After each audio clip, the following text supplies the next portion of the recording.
today we are honored to have with us fantasy author Sebastien de Castell. Welcome. Thank you. It's nice to be here. Okay. De Castell, for those of you who haven't checked already and don't know, De Castell is the best-selling author of the Greatcoats series as well as the Spellslinger series. The latter has been translated into Hebrew by Kettle Publishing House, and the sixth and final book in the series just came out last month. De Castell started his career as an archaeologist and left after his first dig. He also tried his luck as a teacher, a musician, an actor, and a sword-fighting choreographer. He is also a fencing enthusiast. His books have been translated to 15 languages and are some of the funniest and wittiest fantasy books you are likely to find. And after this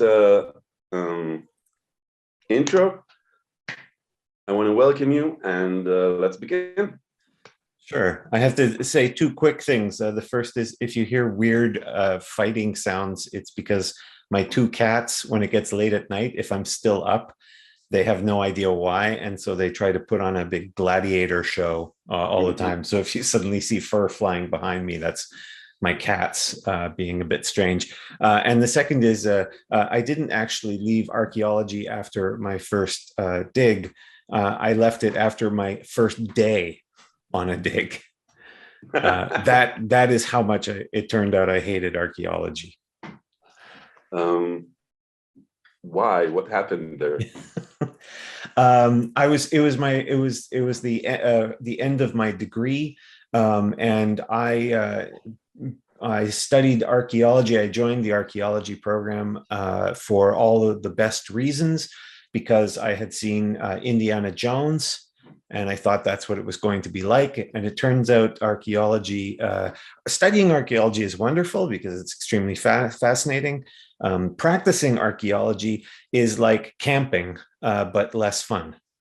So if you really like camping and you really like toothbrushes, just digging in the dirt with a toothbrush, it's a terrific job, but it wasn't for me. Mm-hmm.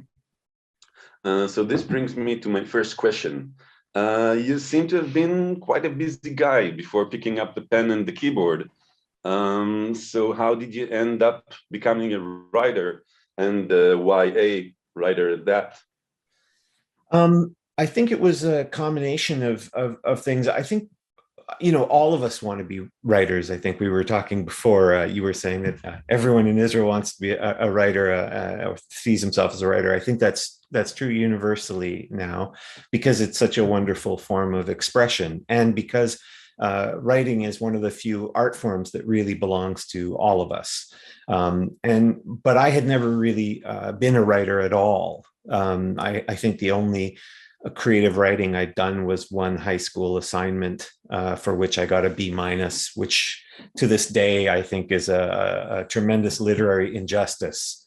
I think it deserved a B+ at least. But I was working in a rock and roll band. I was making my living playing Brown Eyed Girl and Mustang Sally, which if you're not familiar with those songs, try to imagine the most generic rock and roll songs that everybody plays. Playing those 3 times a night. And I was being in a cover band, and I was making almost no money playing these songs every weekend in this band. And I was being sued by the bass player. So creatively, my life was pretty bad. And I didn't know what I was doing. So I did what I always do when life gets complicated, which is I went to the library. And the beautiful thing with the library is you can walk in, you can have no idea about anything, what you want to do, how you're going to get through life, and you'll find something there. And I found a collection of tapes, cassette tapes, old cassette tapes. That was a course on how to write, taught by a very strange guy named Ralph McInerney, who wrote mystery novels. And so I followed these tapes every night. Finding a tape recorder wasn't that easy at the time. But, I'd listen to these tapes and I'd do what he said, and I wrote the worst novel imaginable. But it changed something inside me. I think when you write your first novel, you really alter your brain in the same way that when you run your first marathon, for example, you change your body. You don't run your first marathon in order to try to win. That would be ridiculous. You do it to change yourself into someone who can run a marathon. And it was the same with me with novel writing. And then it was my second novel. I wrote that novel. I was so happy, even though it wasn't a good novel, but it made me feel happy and I could do all these things better. And then I stopped writing for a while because I felt I was satisfied. And years later, I thought, oh, I'll try something else just for fun. There's a thing every year called the 3-day novel writing competition where people try to write a novel in 3 days. And usually they write about 10,000 words or 15,000 words. I wrote 45,000 words in 3 days, which I had no idea. I had no plan when I walked into it. And that strange book that I wrote in those 3 days became the first draft of Trader's Blade, which is what launched my career as a novelist. So I came about it through a slightly strange route. Mm-hmm. But what drew you, from being cover musician to going to the library? Were books a part of your life or of your life prior to that point? Well, certainly reading was. When I was quite young, my sister read to my older sister read to my brother and I, and read The Lion, the Witch, and the Wardrobe, the famous C.S. Lewis book. And I think I had a strange relationship to the book at the time because even though I knew it was fiction, part of me felt like it was real, and that left a sort of a hunger in me to always be searching for Narnia, that you just are always looking for that feeling again. And I sometimes found it with reading, but the strange thing for me and the thing that keeps me writing now is that the closest I can get to that feeling that I had as a little kid listening to my sister read The Lion, the Witch, and the Wardrobe is actually from writing. It's sometimes when I'm writing a novel where I suddenly feel like I'm not touching something literally real, but touching something that emotionally real, and that satisfies that urge for fantasy for me. Mm-hmm. But did you have aspirations of growing up to be a writer? Oh, I think I always wanted to. I'm always nervous answering this question because I always wanted to see my name on a book, right? But that's a very different desire than when people actually desire to write. It's the difference between somebody wanting to be a painter and somebody wanting to be famous for having a painting. And I was the latter, which I always think of as a less noble motivation. If all you want is to see your name on a book, that's not a very noble reason to write. But it turned out to be, for me, that was part of it. I just always wanted to see that. And to be honest, that's still often true today. I love the feeling of a finished book. And so every time I get, a new book that I've written sent to me by my publishers, I put it on my wall and I periodically can just stare at it. And I love that feeling. It's one of the greatest art forms for that. I would much rather be a novelist, for example, than a screenwriter, writing for movies, even though those guys make a lot of money. But it's just, they're always one little piece of things. Whereas whenever you write a book, even before it's published, when you just print out the manuscript, which I will often do, I have a first draft of a novel here that I had, just printed and bound, just because when I hold it, it feels real to me. So I think that was what drew me to being a novelist in some ways, was wanting to create a story and have it be something physical. Mm-hmm.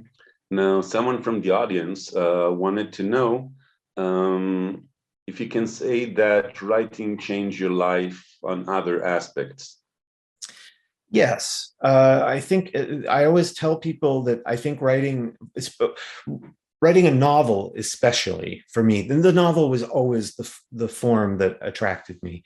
Writing a novel, I think, changes you in 4 ways. It changed me in 4 ways. The first is, I think it makes you smarter. It's very hard to get smarter after you leave high school, because high school, up until high school, you're doing very difficult things, right? High school is very difficult. You're reading hard books and things like that. Once you go to university, you get to make all of these choices. And so you get to go to what's maybe you like better or what might be easier for you. And then after university, you just get dumber, which is sort of what happened to me. But when you write a novel, to have to hold all of that in your head really changes the way you think. And it makes everything else seem easier, which was the second change that it made for me in my life, which was it made me much more confident. It's easier. I think it's easier to get a promotion by writing a novel than it is by trying to please your bosses, because I found that after I wrote a novel, when there was a promotion or a bigger job, I was really unafraid, because people don't hire you just to hire someone. They hire you because they need something done that's difficult, right? If they could just do it all themselves, they would do it all themselves, but they can't. And so someone would describe a very difficult job and it's very complicated. And I'd be like, yeah, that's complicated. It's not as hard as writing a novel, though. And so that confidence really helped in my life. The third thing it does is I think it makes you more interesting to other people. I used to tell high school students sometimes, because in North America, there's been this strange change where high school students think that you could never succeed as a novelist, right? They just assume that, oh, it could never happen, which is strange. They all think they can be famous actors or YouTube or, Instagram influencers, but they don't think they can be novelists. And I would always say to them, pretend for a minute that you're walking down the street and a lightning bolt strikes the ground in front of you, and you hear the voice of your creator, who says, for the rest of your life, you're going to work in a gas station or a petrol station. And that's it. No matter what you try, you're always going to work in a petrol station. And I always say, would you rather be someone who works in a petrol station and plays video games at night? Or would you rather be someone who works in a petrol station and writes novels at night? So it makes you just more interesting to other people, but it also makes other people more interesting to you. Before I wrote my first novel, if I would hear people, let's say in school, hear people gossiping, I would just think, oh, they're awful people and I hate them, or, whatever. But once you write a novel for the first time, when you write characters, you start to realize that there's reasons why people do things, right? That for them feel very important, feel very genuine, maybe even feel very good. And so I found it much easier to go to parties and have small talk, just because I would find other people more interesting, because I understood from trying to write characters that there was a reason to everything they did and said. So it changed me in those 4 ways. Mm-hmm. People are asking, how long did it take you to write that first draft, and what was it about? The first draft of the first book. Oh, the first book. Oh, so it probably took about 2.5 months. And it was a mystery novel called Skeletons in the Cloister, which won't make sense unless you know the English idiom, which is skeletons in the closet is a common phrase here, which means, having bad secrets that you've kept hidden from people. And of course, a cloister is part of a monastery, of a religious site. So it's a play on words, skeletons in the cloister. And I say that only because my first agent, I remember when I sold my first book, which was Trader's Blade, and she said, do you have anything else? And I said, no, all I have is this horrible mystery novel I wrote years ago. And she said, what's it called? And I said, Skeletons in the Cloister. And she said, oh, I can sell that. And I said, no, but the book is terrible. And she said, yes, but it's a great title. Which teaches you a lot about publishing, that often people will think if you have a great title that really is impressive, you can probably fix the book. So it was an archaeological mystery. I was trying to get some use out of my archaeology degree. Yes. Now you mentioned something about that you went to the library and you took out cassettes and you listened to this writing course. Did you do anything other than that to sort of improve your craft? Did you go to writing workshops or take a creative writing class? I used to buy writing books, and I have stacks of books on writing. I have some here that, for example, that are quite good books, and I just have dozens of these books, and they do no good for me at all. The in I don't know what it's like for writers in Israel, but in North America, very often there is this divide between what they call the creative writing MFA, so Master of Fine Arts, so going to university to study creative writing, and then the sort of more gritty, how to write books and courses. And people will say, "Oh, those university master's degrees, they're all literary and they do nothing for you. They don't teach you how to write." And often literary people will look at the sort of the books and courses that you can just buy at your local bookstore, and they'll say, "Oh, that's not art." But in fact, none of it is all that potent or powerful unless it happens to speak to you. So writing, in many ways, and this is a tricky idea, so tell me if I don't explain it very well.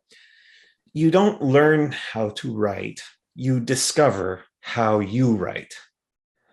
And that's the problem, is someone can tell you, here is exactly, Stephen King could sit you down right alongside him and go, "I'm going to show you exactly how I write every single step of the way," right? I'll tell you every thought in my head, right? And it probably wouldn't work for you. Maybe 1% of what he said would actually work for you. But you might meet another writer who's terrible. You don't even like their writing, but they'll say, "Oh yeah, I just do this, and I drink this tea, and then I bang my head on a wall and spin around 3 times, and then I write," and you go, "Oh my God, that's exactly what I need," right? And so the process of learning to write, in many ways, is trying everything until you find the thing that it could be completely wrong, but it sparks something in your mind, right? That the process of learning to write is not so much about taking outside things in, but going inside yourself and finding what it is that makes you come up with ideas. And so all writing courses can be good, all writing courses can be bad. I tend to think that I didn't take the university courses. I sometimes think that in some ways they're better because even if they don't work, at least you learn how to read really well. You learn to appreciate more sophisticated forms of fiction, whereas a lot of the sort of the writing books that you just buy from the bookstore, I think any book that tells you how to write based on Harry Potter and Star Wars is not serving you very well. Not because those aren't great stories, but because fundamentally they're just so iconic, and it's not challenging you as much. So for me, it was a process of trying lots and lots of different things and then discovering what worked for me. On to our next question. Many view writing short stories as a gateway to writing long form. Did you write other things before working on your first novel? I wrote that very important high school poem that only got a B-. Until this year, I almost never wrote short stories. Strangely, I never understood the form. I still don't. For me, it was always the novel. That's the form I understand. But then this year, I tried writing some short stories. Every once in a while, somebody will say to me, "We're publishing an anthology, or we have this magazine. Would you please contribute a story?" And I always say yes, because I'm stupid. I should say no, I'm far too busy. But I always say yes, and then I panic. And so for the longest time, all my short stories were twist short stories, like The Sixth Sense, but in a short story. There always had to be a trick, because if there wasn't a trick, then I didn't know what's the end of the story. And then this year I started actually just writing short stories as themselves and taking more risks. And then I finally started to understand how valuable that can be, because a short story will let you explore something and you don't have to come out the other end with 80,000 word masterpiece, right?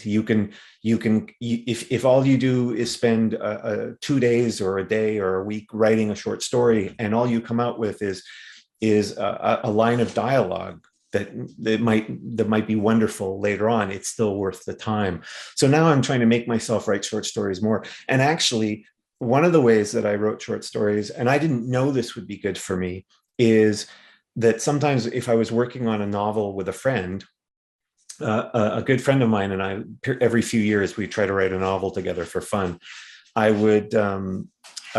would say to me something like, well, I don't understand what you want to do with this character. Let's each write a short story about them.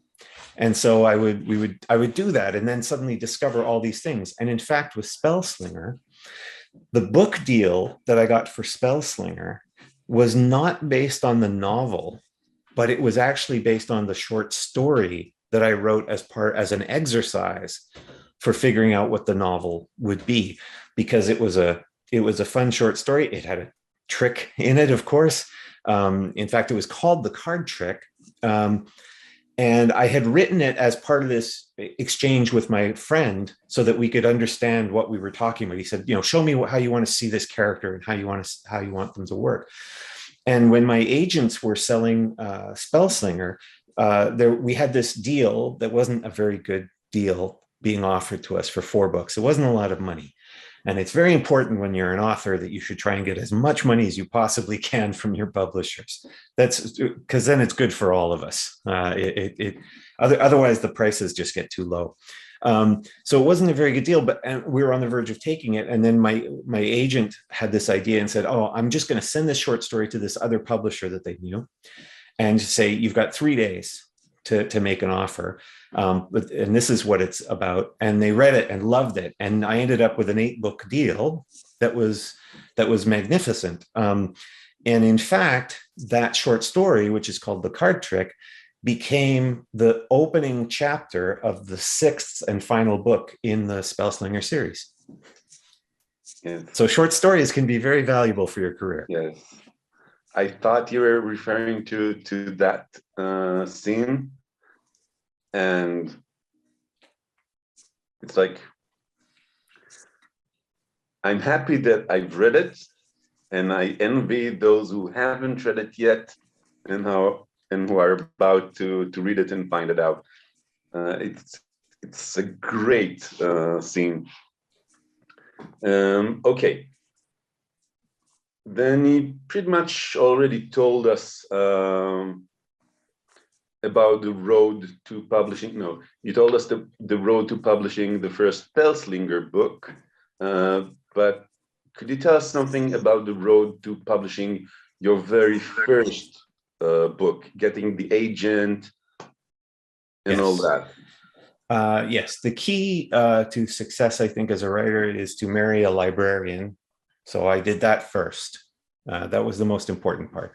And I'll tell you, so in 2006, which was when I did that 3-day novel writing contest. As I said, I didn't know what I was doing. I had these ideas that I developed while I was running, because I'm a very bad runner, and I get very bored. So I would tell myself bits of story, and which is a nice thing to do, by the way, if you're really stressed about writing, is that if you just tell yourself stories while you're running without planning to write them down, they all sit in the back of your head. And then when you're ready, they come together. So I had written that very first draft. It was too short. It was not that, it was fun, but not great.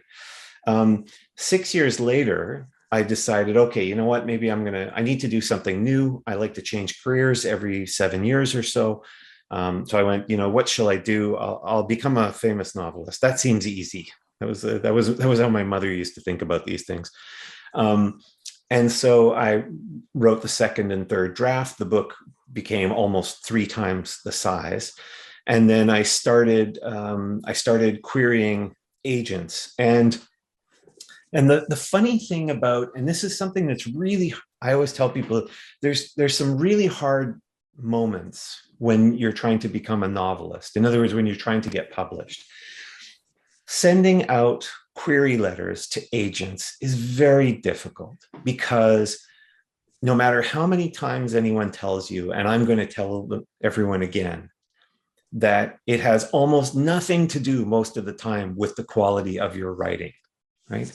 The rejections, you'll just get the rejections, right? It still feels, every rejection feels like you've done something wrong. Like how could you be any good if this person rejected you? Nowadays, I just always try to remind people that all of the record companies in England rejected the Beatles, right? Until one said yes. And that's all that matters. You're looking for one. And so I was rejected by a bunch, and I thought this isn't going to work. And I was in Toronto with my wife. She was at a conference, a library conference. And I was rewriting my query letter, which is another thing that is a total waste of time. If you try to write it well once, and then you just sort of have to trust it for a while, because there are these services that will charge you $1,000 to write a query letter for you, and most of that doesn't matter. Mostly what happens is they look at the first page of your manuscript, and it's either good right off the bat or it's not. And it's often quite easy to tell if you have a good opening sentence or not, and then a good opening paragraph, a good first page, a good scene.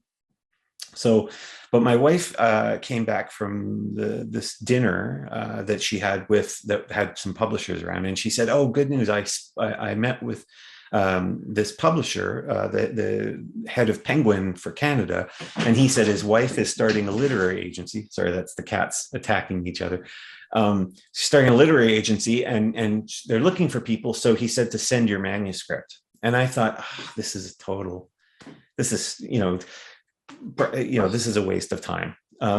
And so I didn't do anything. And then he actually sent her an email 2 days later saying, "Oh, here's the name of my wife and her email address, and remind Sebastien to send the manuscript." And I still said, that doesn't matter. And then she wrote and said, "Looking forward to seeing the manuscript."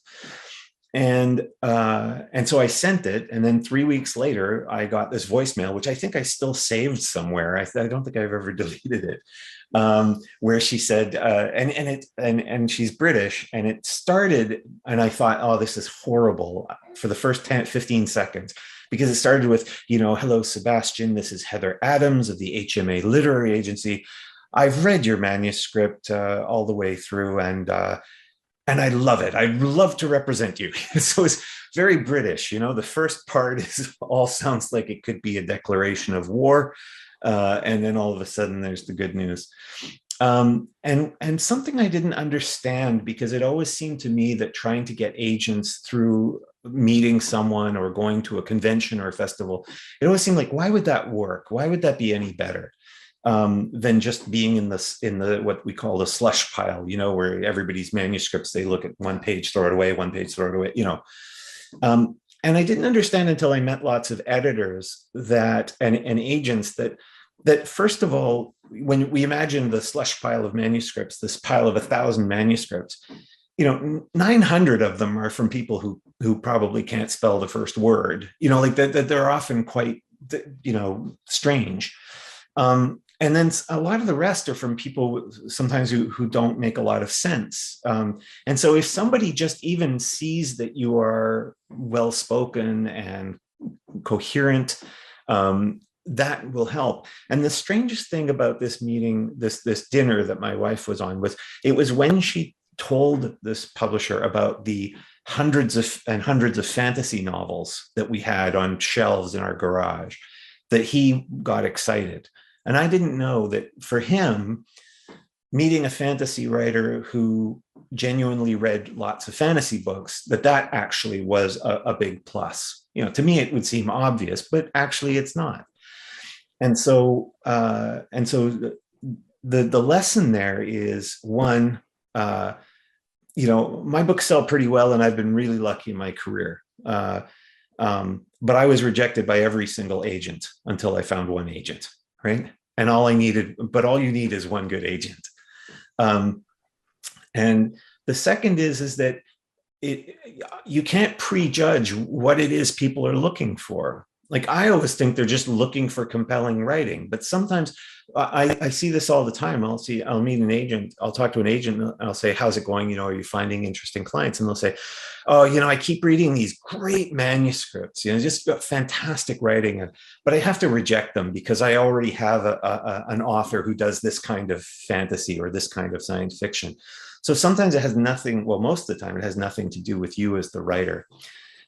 Anyway, when I first spoke to my agent, Heather, because I'm a very arrogant person sometimes, she was lovely, and she said, we'll try to see how things go. And I said, oh, take all the time you need, but I want a book deal in 3 months, and I want it to be for $100,000. And she said, well, that's not very realistic. It usually takes 18 months. And I said, well, you've got 3 months, and then we'll see how it goes. And I was just being stupid. And then I swear, 3 months to the day later, my wife and I were on a cycling trip, and I get this email, and it's from Heather, and she's almost confused, and she says, we have an offer. And the problem was, it was for 4 books, right? So a 4-book deal. And the problem was that the email, it looked like it said $100,000 for the 4 books, except that it was written as 100,000, and I couldn't tell, so 10 was clearly missing, and I couldn't tell where the comma was supposed to be. So I didn't know whether she was saying $100 or $10,000, or anyway. So once we got it cleared up that it was indeed, for the $100,000 for 4 books, which was just, I don't know why that number mattered to me. And Canadian dollars are worth less than American dollars, by the way. So it's slightly less impressive, but it was still what I call the coffee barista. I don't know if you use this term in Israel, barista. Yeah. A barista, yeah, the person who works at the Starbucks and gives you your coffee. So I refer to it as the barista level of success. If all I did was write 1 book a year, I would earn as much as a barista. And so for my next contract, I wanted to make what I call dental hygienist money. The person who cleans your teeth, and then after that, plumber, and then accountant. And so that's how it happened. Cool. Next question. In what way, if at all, do you think your professional experience influenced your writing?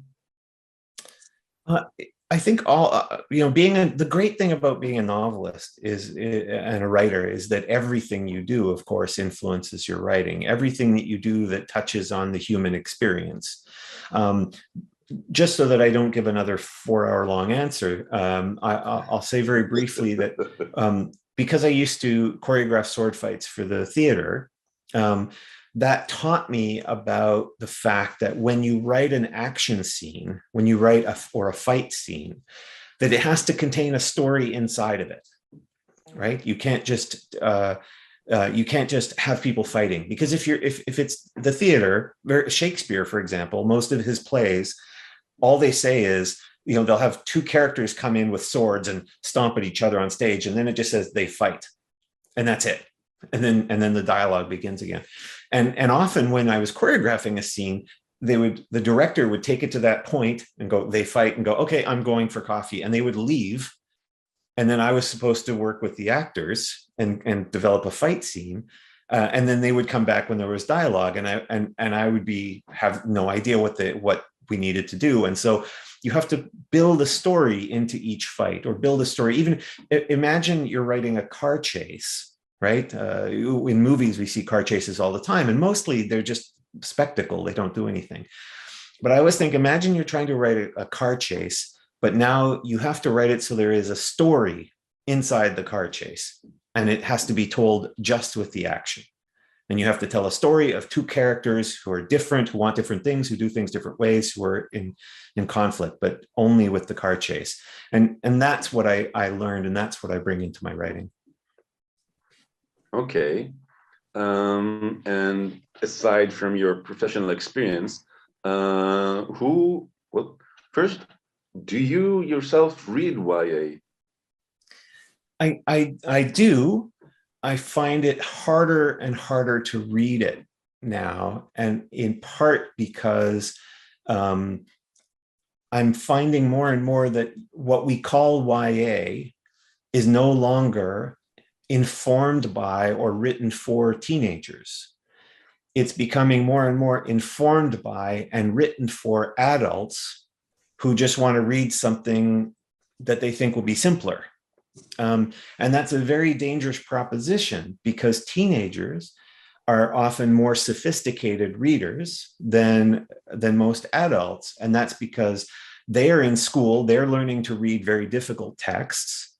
If most of us went back to our literature classes in high school, we would struggle to get through them because you had to read the hard things, right? And so when the literature starts to become what we say in English, dumbed down, you try to simplify because it's written with all these presumptions, then it becomes less interesting to me to read. And so I like things, it sounds strange because I'm a 53-year-old man, but I find young adult literature more interesting when it feels like it's genuinely written about and for teenagers, because they are going through a very important and interesting part of life. Like I always say that young adult literature, the thing that makes teenagers different from 12-year-olds and makes them different from 20-year-olds is that they are coming to see that the world is unfair and they don't accept it, right? When you're 8 or 10 or 12 years old, you still think that the world is basically fair because your parents love you and they try to make you think that they're bringing you into a decent world. And there can be evil, but evil is a distortion of the proper good world that we live in. And when you're an adult, you often think, yeah, the world is crap, people are terrible, but you just sort of accept it. But when you're a teenager, you rebel against it, right? And I love reading those stories of people who are discovering that the world is unfair and they don't just accept it. Sometimes I'll be at a conference and people will say things, I'll be horrified. I'll be on a panel of young adult authors, and people ask what makes young adult literature young adult, and they'll start talking about, well, teenagers, they think their love is the biggest love in the world. They're all hormonal and this, and I always say I try to write young adult literature not as if teenagers are unformed adults, but as if adults are teenagers past their best before date. That the true apex of humanity is when we're teenagers, because that's when love is so big, right? And that's when fear is so big and uncertainty and all those things. And so that's what I look for when I'm reading it. And that's what I try to do when I write it. Okay. You said that you appreciate YA books that are actually meant for young adults, but it occurs to me that Fairfax drinks and gambles and swears and smokes, and later on Kellen himself also gambles, and it occurs to me that these are themes that might not be deemed YA.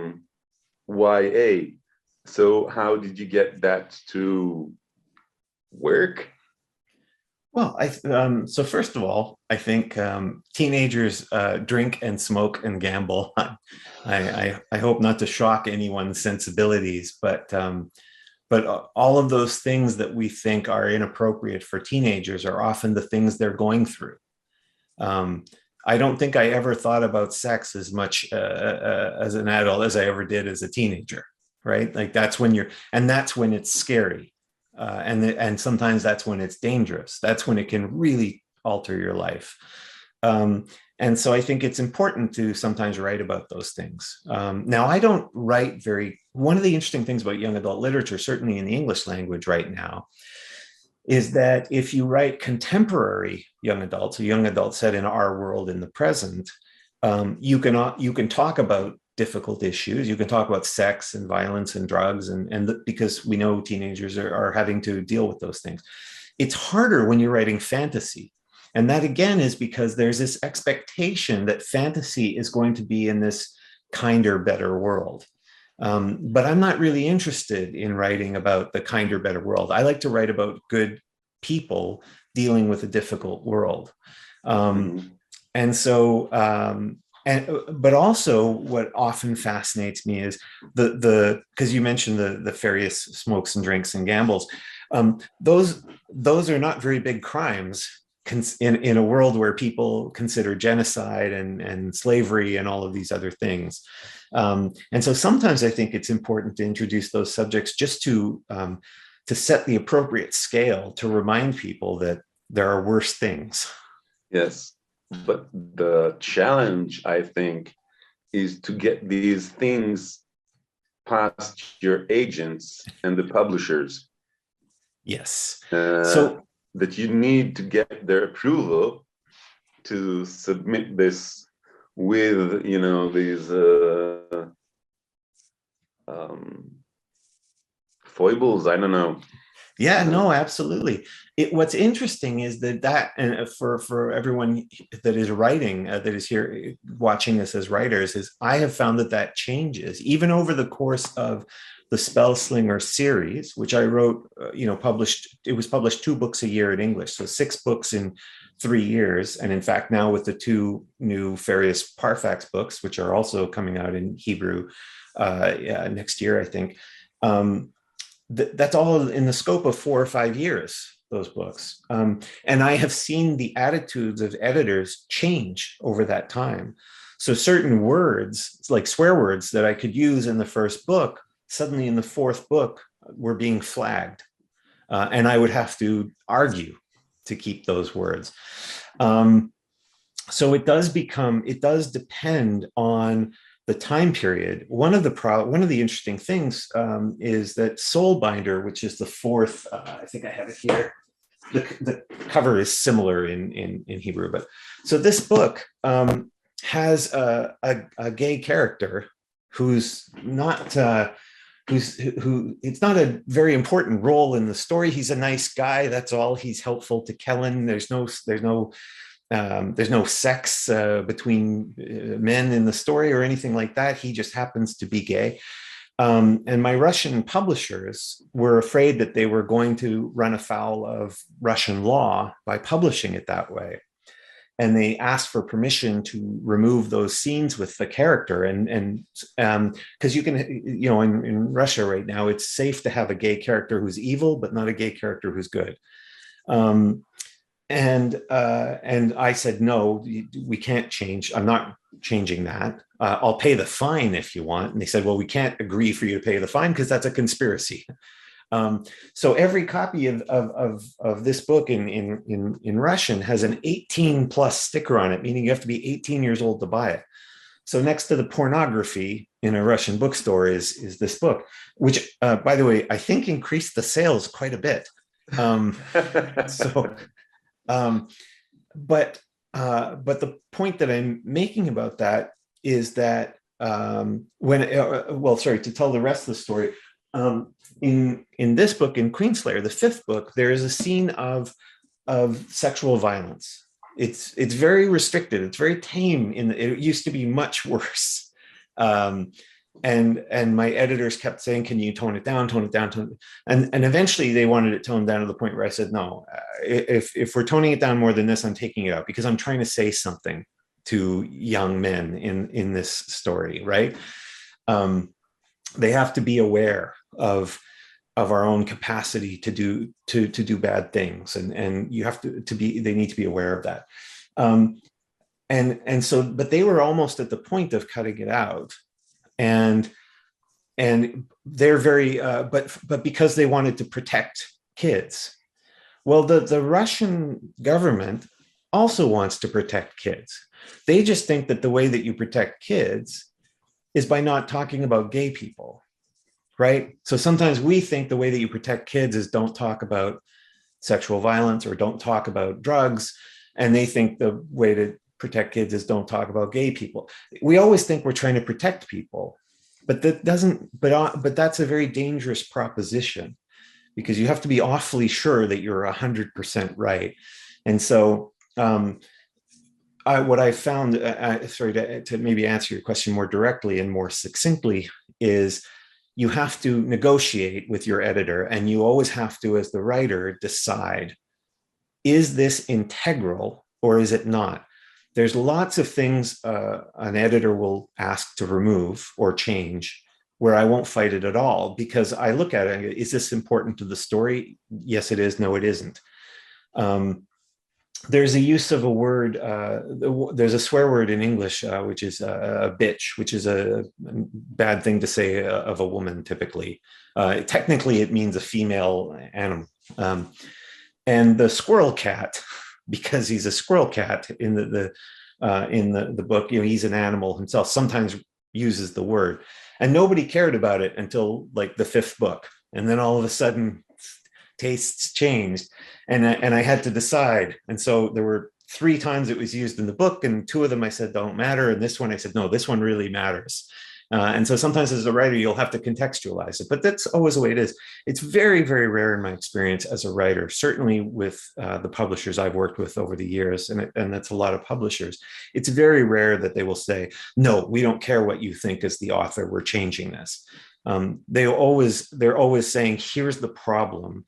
And then it's your job to find a way to either fix that, to make it work, or to say, well, if I can't make it work, is it really as important as I think it is? Okay. I would like to move on to the next question, which is Kellen, the protagonist of the Spellslinger series, is like an inverse hero. Instead of having special powers, he's the only one who does not in his environment. How did you come by that idea, and why? He's like the chosen one that, because he's chosen, does not have powers.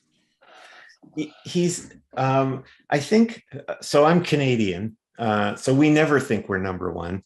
We're always happy to be number 2 at everything.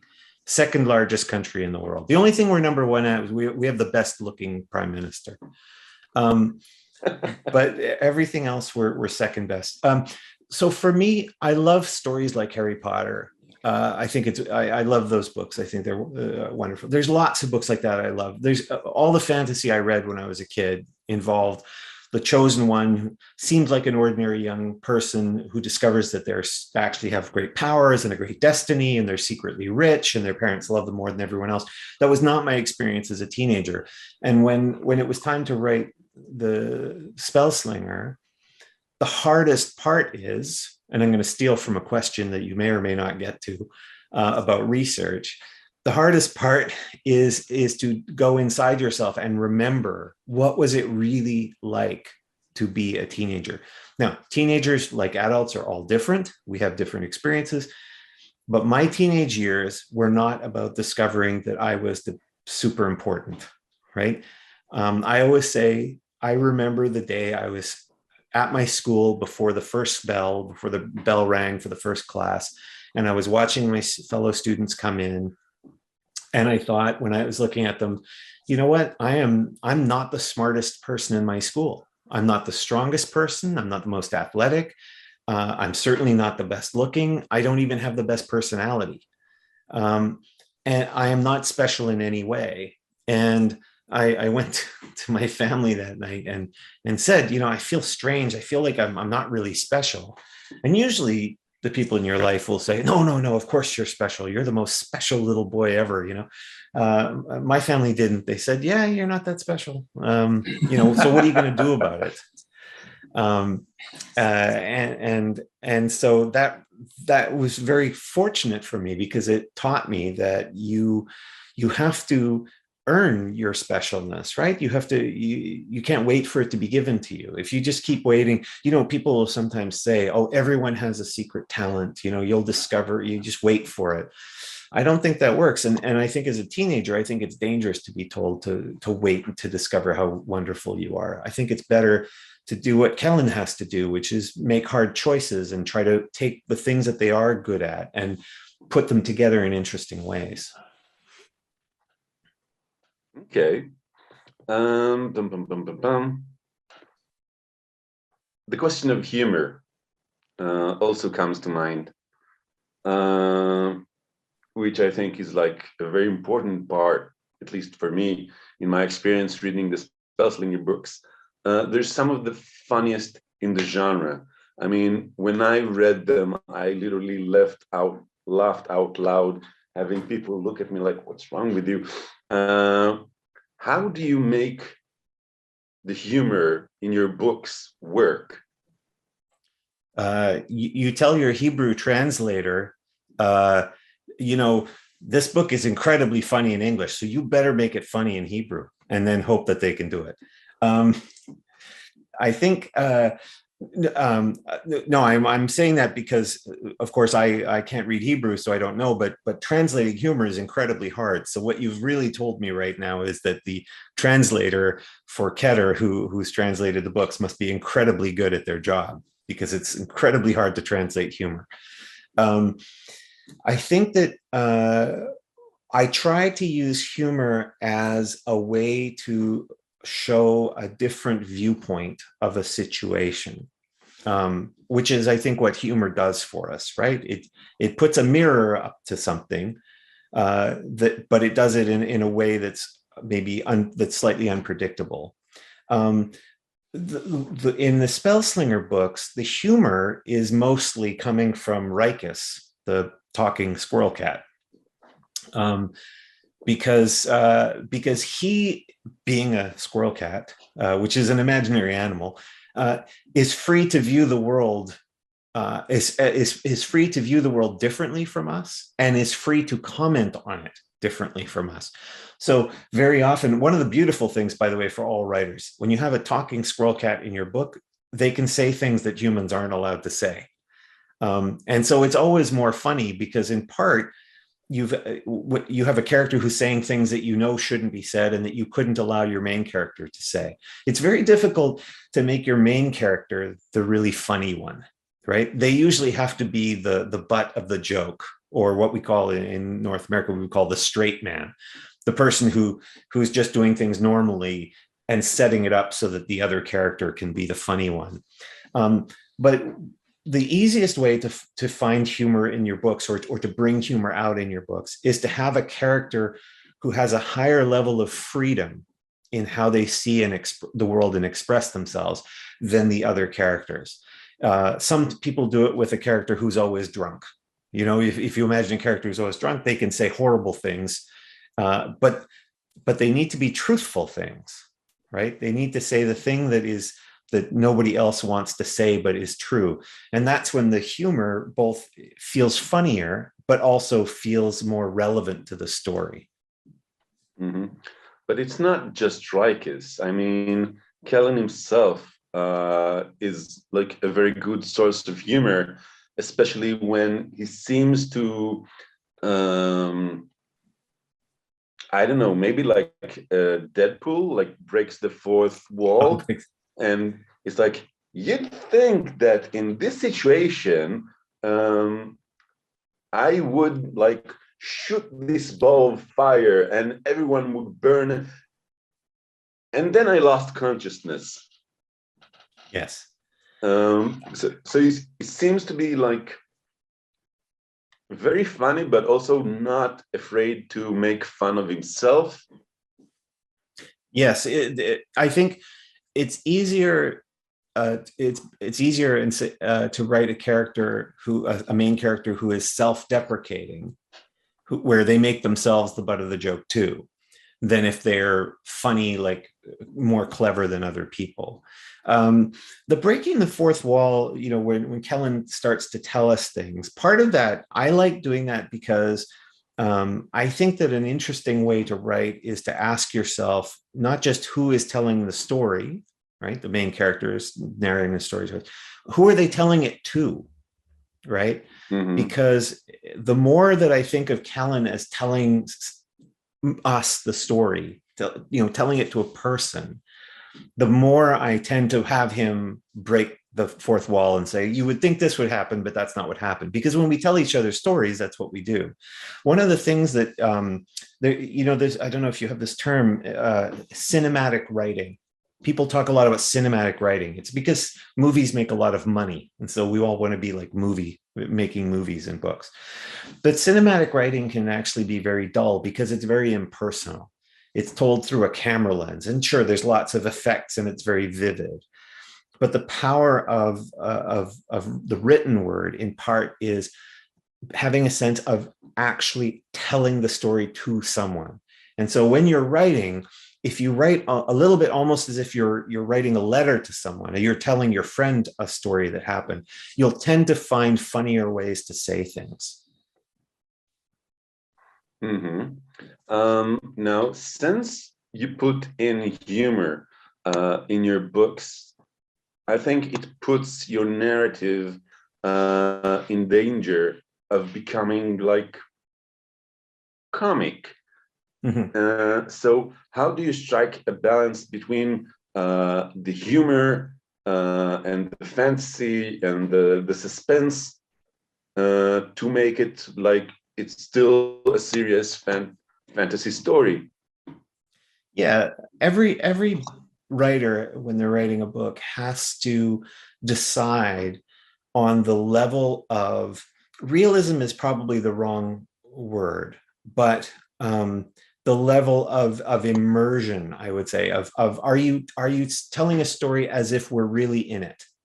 You know, if you write a fairy tale, right, and lots of fantasy novels now are retellings of fairy tales, and they're written in a fairy tale voice. Everything's very distant. But if you're writing something that feels very personal, then it has to feel like it could be happening. Humor never removes us from the real. It doesn't remove us from the moment. Humor is a way that human beings deal with reality. And so what I try to do, where I try to use humor is as a solution to a problem the character is facing. In other words, something, this is terrible, this situation is horrible. I don't make the situation funny. I make them use humor to survive the situation, right? It's imagine we could be in a car together and it's sinking in the river and we can't get out and we think we're going to die. We could say something funny then, just to keep ourselves from panicking. And it would be funny, but it wouldn't take away the drama. The thing that you have to be careful of, and that I try to be very careful of, is using humor in a way or at a time that diffuses drama. That's the danger. And for those who watch the Marvel movies, the superhero movies, they sometimes make this mistake. I love a lot of those movies, but sometimes you'll have this moment where it's at the three-quarter mark of the movie when things are darkest, or the hero has to like dig down deep, and then they'll make a stupid joke, and that completely breaks the drama. There's a good example I think I saw someone use about Doctor Strange, one of the Marvel movies, where there's all this danger and death and destruction, and he puts on the cloak, and the cloak sort of touches him and he bats it away. And they make this joke that cuts this tension, because what you needed at that moment was the continuous tension of what this person is going through, of the knowledge of what they're about to face. So a lot of it has to do with timing. You can have as much humor as you want, but you have to think about the timing of it. There are some times where it's a solution for the character. It's the character making. I would put it this way. You want it to feel as if it's the character making a joke, not the author telling a joke. Right? Wow, that's an interesting distinction. Yeah. And are these the things that you have in mind while writing? I think so. My favorite way to write, and I can't always write this way because sometimes I lose it, is that all I'm thinking about, all that's going through my head is emotional impulse. I want this moment to feel tense or angry or funny or scary, and I'm trying to feel those emotions, and then just typing what comes out of my head. You trust your mind to follow your heart, right? That's what I'm usually doing. And so I'll go, I feel this tension. I feel like this character was gonna, I want the character to say something funny. Usually, very often my characters, when they say something funny, it's to help the other character deal with the moment. And so then I'll try to do it that way. I never sit down and consciously go, okay, what would be a good joke here? I usually, and it's very easy, by the way, and I'm guilty of this, when you find a very specific joke or a type of joke to reuse it. So I can always, if I need to, have Rikus say something funny, right? Because there's like 3 or 4 types of things he might say. Sometimes it's sexually inappropriate, sometimes it's about violence, where he talks and he's very violent, the way he describes things. I take 2 eyes, you take 1. Yeah, exactly. Yeah, he always wants to eat eyeballs, which is why it was so important to me that sometimes you actually see him eating eyeballs. Because again, I want it to be funny, but I also want you to realize that he is a wild animal. He is dangerous, right? So it's finding those balances. But most of that, it's funny because we can talk about it, and I love talking about it, because it sort of makes it intellectualized, which is good. But as the writer in the moment, you can't intellectualize it. You have to just keep digging deeper and deeper inside yourself until something comes out. And that's what I'm usually trying to do. Because if I try too hard to go, okay, it's been 42 pages since we had a squirrel cat joke, I should put one in here. I can do it. It will work, but it will never be a discovery. And remember, it's like I was saying earlier, the process of learning to write is actually the process of discovering your writing. So yeah, that's how I try to do it. But I'm certainly glad you found the books funny, because I never know for sure whether people, the problem is, I don't know if other writers find this, but especially if you write any funny jokes and stuff, you start to try them out all the time, right? Like, because you're always searching for something that's kind of funny. And so my poor wife, is constantly around me when I'm trying to say something funny, and I'm just sort of looking to see if she's going to laugh or not. So she gets so people in your life get subjected to your very bad first draft jokes. Okay. Now, speaking of your wife, not a very good time, but Spellslinger features many strong and talented women. We have Shala, Kellen's sister. We have Farius, Meresan, if this is how you pronounce her Meresan, name. Yeah. And even Kellen's mother. Kellen himself is not a typical male hero. He doesn't rely on power or strength to solve his problems. Even when he grows up, he doesn't suddenly become like kung fu fighting cowboy. In fact, he's often humbled in face-to-face combat and confrontations. Do you think of your books as feminist or like advanced in that regard? Is that a consideration? It's never a consideration when I'm writing. I don't think of my writing as feminist in nature. I don't think of myself. When I grew up around feminists, and they were either academics or activists. So they were people who either knew a great deal or took a great deal of risks for the causes they believed in. And I'm neither one of those. So that's why I vote in favor of feminist causes, but I don't think of myself as a feminist. I certainly don't think of my writing as particularly feminist. I do what I try to do, and what I think is the easiest thing to do for writers, is to try to write every character as if they're just a human being, as if they're just another aspect of yourself, if you will. And then you can choose to deal with issues of gender or sexuality if you want. But I almost never do. There's almost no character in my books where you couldn't switch their gender and it would still work just fine. In fact, Farius is an unusual name for a woman. And it's an unusual name for a woman because originally Farius was going to be a man. I had this vision in my head, because Farius is a bit of a cowboy kind of character, and, lanky and come in on the horse and say funny things, and there's this famous actor called Sam Elliott, who's one of the coolest looking human beings alive. So if you ever look up Sam Elliott, you'll see he's got the coolest voice in the world. And I always thought, oh, I'm gonna write this character named Farius Parfax, and he's gonna be like Sam Elliott. But when I sat down to start writing, I realized, well, that's a strange thing to do, because the mentors, the people I sort of looked up to when I was a teenager, when I was Kellen's age, happened to be women. That's who was around me, right? And so I thought, well, why does it have to be that a young man is mentored by an older man? Like, what's wrong with having a female mentor?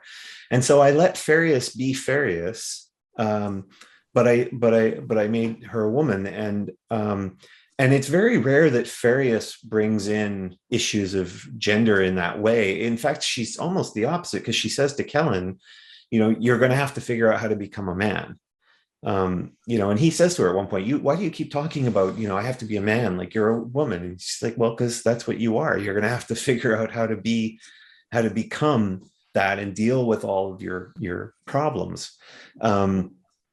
And so, but the key, I think, for all of us when we're writing, and the thing that I often fail to do in my first draft, and then have to do to make the characters work, is all your characters should have agency, right? All your characters should be doing things by choice, and therefore you have to ask, why are they making those choices? And the more you do that, the more your characters will all feel, when you say strong female characters, it's funny because we never say strong male characters, right?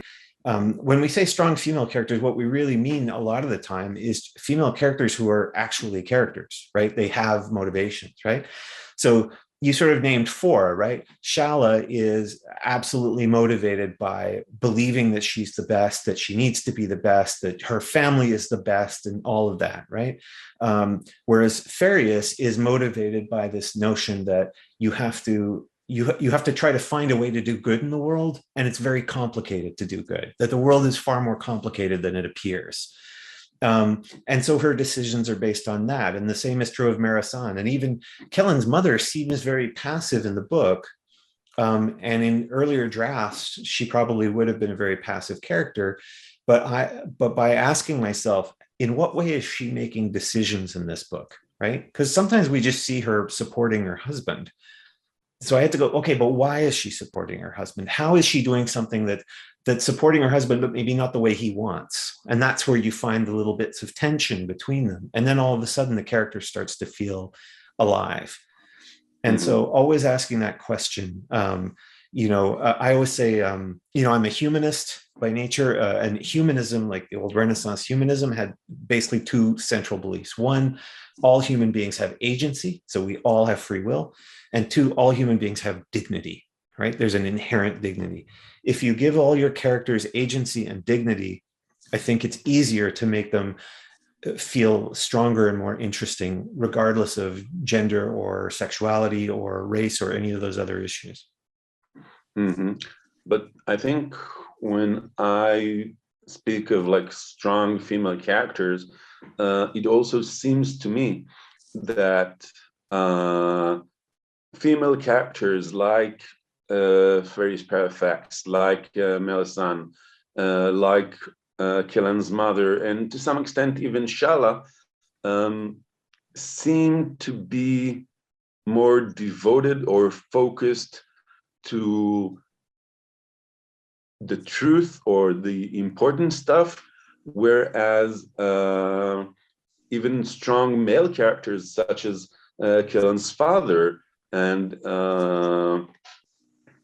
other sort of politicians and whatnot, they seem to mess around with things which are not that important. Do you understand what I mean? Yes. Yeah. They play around this game of power, but they don't really go deep into the real sense of things. And this is especially seen when Marisan is concerned. Yeah, they're less. I think it's fair to say that the male characters in Spellslinger are less reflective.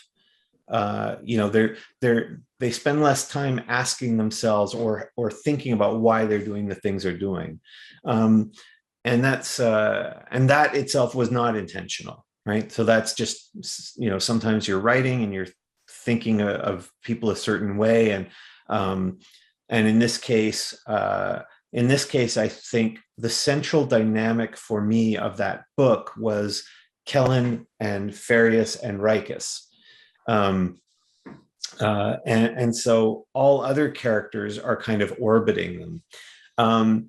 If Kellen, I guess what I found was when I was writing Kellen's father, because Kellen so much wants to be his father, I needed his father to be more impenetrable, right? Because if we knew what his father was really thinking, what really motivated him all the way through, then Kellen would know. And so I needed Kellen to be blind to that, which means I have to have the reader be blind to that. And actually, you'll notice as you go through the series, one way to read the series is as the gradual unfolding of his father's personality, right? There's a moment in the fourth book where he sees his father and he sort of outwits his father or something. And he kind of assumes his father's going to want to kill him or hate him or whatever. And his father's actually proud of him. And it's the first time his father apologizes for something he did in the first book. And so he's a tragic character in a way, right? He has a lot of hubris, but I needed that to be opaque. And I think maybe, and you're the first person who's raised this, so that's why I'm kind of thinking on the fly, because I hadn't really thought about it this way before. But I think because Kellen himself, and this was true of me as a 15, 16-year-old, is trying so hard to figure out how to become a man, that I needed the male figures in his life to be impenetrable. I think even if you look at the character of Rikus, then Rikus's voice of reason is his mother. Yes. It's true. I think okay, you win. Maybe it is a feminist text, but it was completely unintentional. I swear. It's true that there's a degree to which, but that's partly because I needed Rikus. Rikus is so different from Kellen, but I needed him to have some of the same problems as Kellen, and because the trinity of Kellen and Farius and Rikus is slightly Freudian, right? Kellen is the ego, right? He's the one making the decisions, or he's the consciousness. Farius is the super ego who's trying to show him a better path, and Rikus is his id who just wants to eat and kill and have sex. Okay, so we're coming close to the end of our time. I would, however, like, if it's okay, to go through a few additional questions. Yes, my pleasure. Okay. Yes. So, how do you stand out in such an overflooded and competitive market? I mean, the YA market is completely blown out of proportion in the last few years. So sometimes there's two or three ways that books stand out. I'll try to be really fast in this. One is when you're writing a premise that other people haven't necessarily written very much, or that most people aren't aware of. So in the case of Spellslinger, I'm not saying that it's the most original premise in the world, but it felt original at the time to have a story that's specifically not about the chosen one, that it's specifically the person who discovers that they're not special. He's the anti-Harry Potter. And people had read a lot of Harry Potter, and they'd read a lot of books that were like Harry Potter. And so having the character who has to survive on tricks rather than power, sometimes that can help. Another is writing about kinds of people who don't always get very well represented. So for example, and this will sound odd, but young adult fantasy is almost all female protagonists, right? Because women read more than men, certainly in English. Men don't read nearly as much, and boys, they'll basically read until they're about 12 or 13, and then a lot of the times they stop. And so a lot of the times that means publishers will assume that girls don't want to read about male protagonists, so let's give them all girl protagonists, but that's not actually true. girls will read about all kinds of character of protagonists, and boys will read about all kinds of protagonists. So sometimes it's having a character that's not the same sort of character everyone else has had. But both of those things are very hard to predict. So as a writer, it comes down, this is the thing, I think, is the more true your writing is, the more extreme your writing is, the better chance you have. And what I mean by extreme is not it's the most violent or the most sexual or the most pure or the most whatever. It's that whatever it is that you love, that you are trying to write about, that you write that as extreme as you can.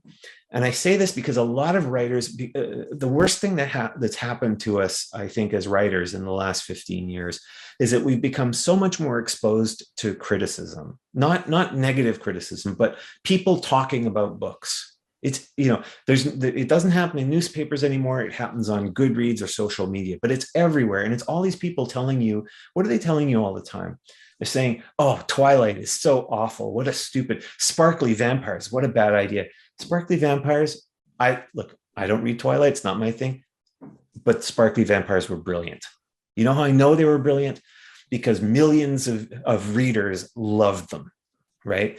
And so if you start writing your book, your story, and you love sparkly vampires, but you go, oh, that's so, it's been done, or, and so you pull it back because you want to seem more sophisticated, you'll write something nobody wants to read.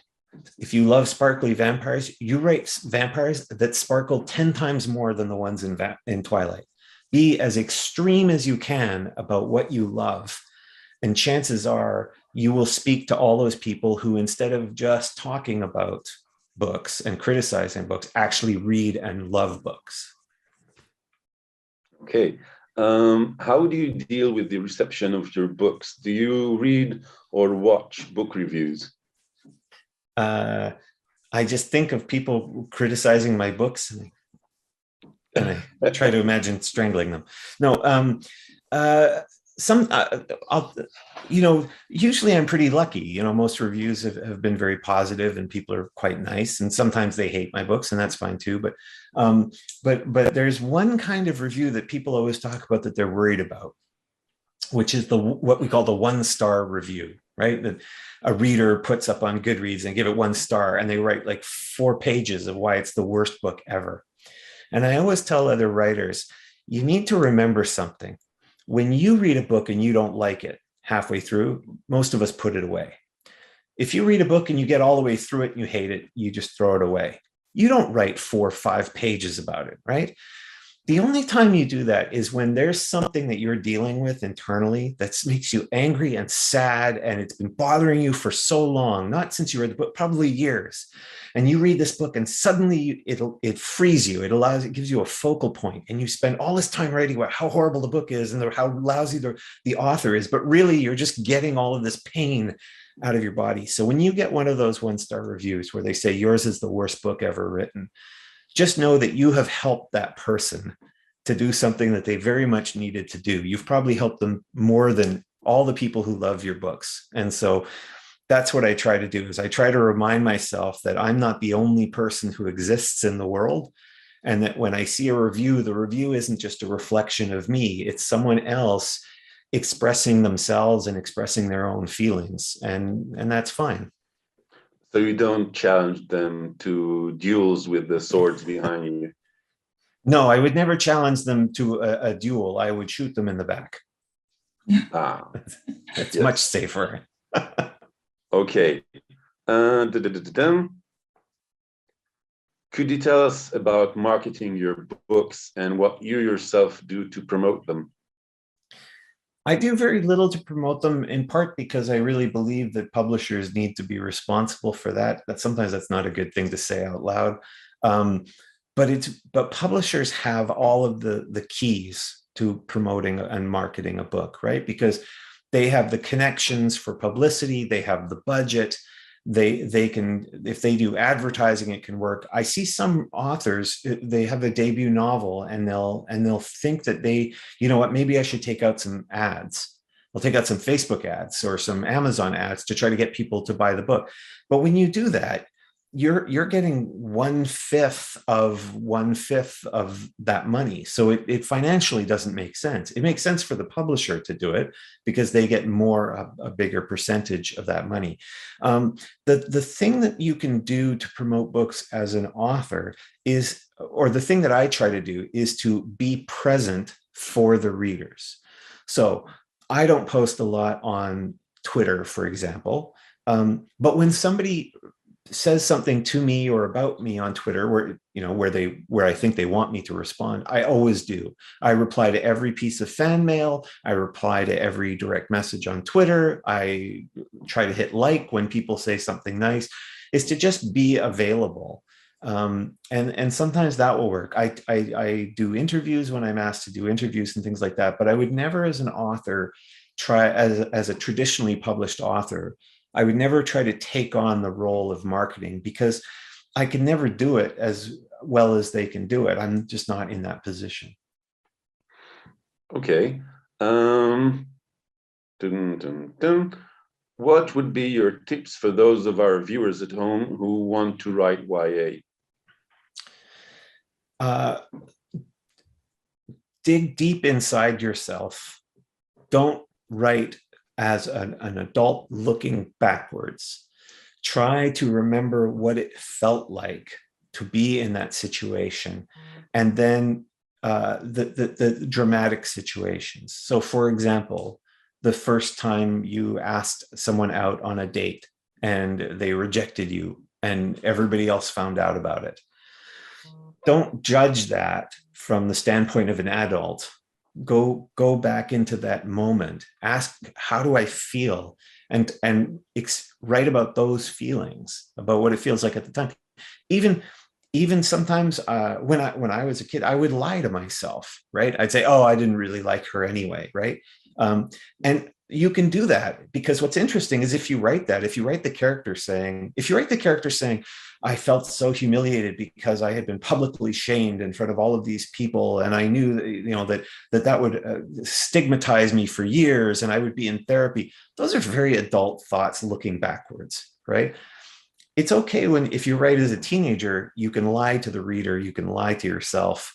And the reader will pick up on it. So when you say, this horribly humiliating thing happened, but it didn't really bother me. I just, went home and then I, yelled at my little sister or something. And the reader will go, oh, look how he's reacting. So you're trying to just write truthfully if you're going to write YA, because, always remember that you're writing about someone else's experience, what someone else is experiencing right now.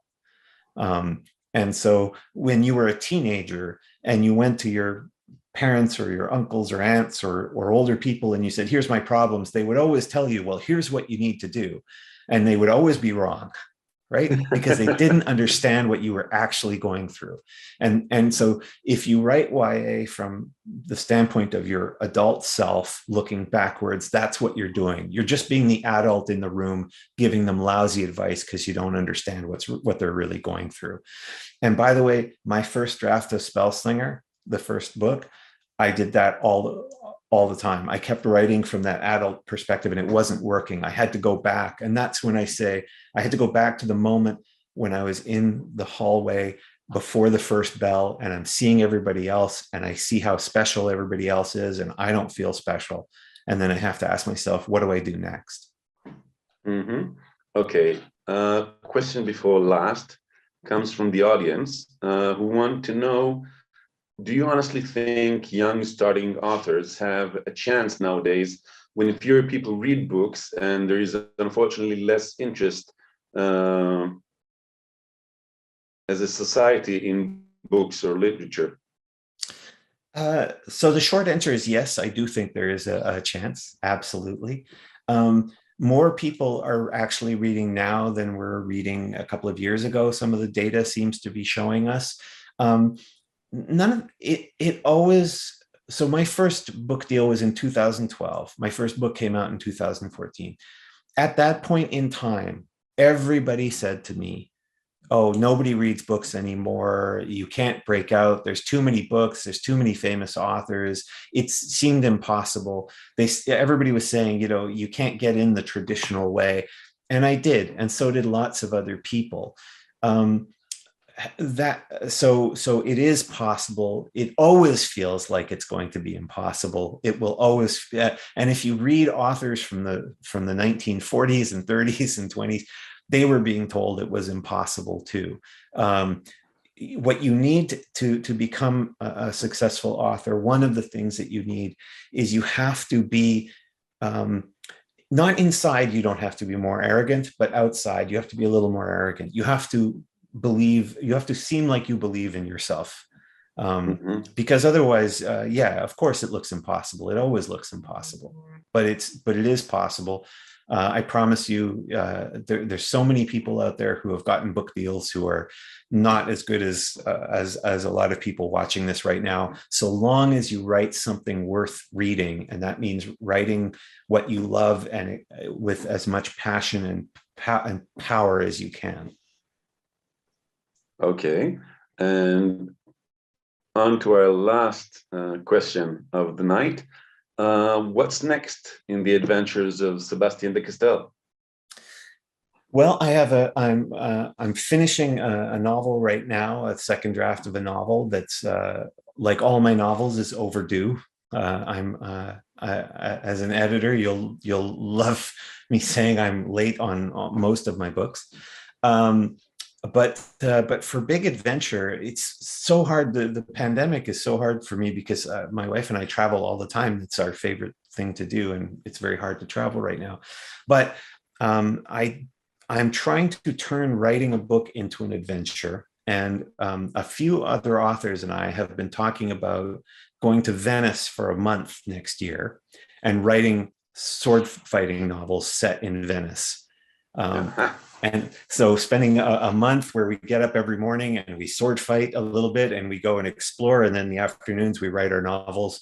And so that's the adventure I most want to have. That's always been the dream for me, is to go somewhere interesting, immerse myself in it, and write a novel while I'm there. So that will be my next big adventure.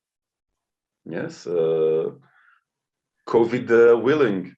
COVID willing, yes. Okay, so thank you very much, Sebastien. It was truly a pleasure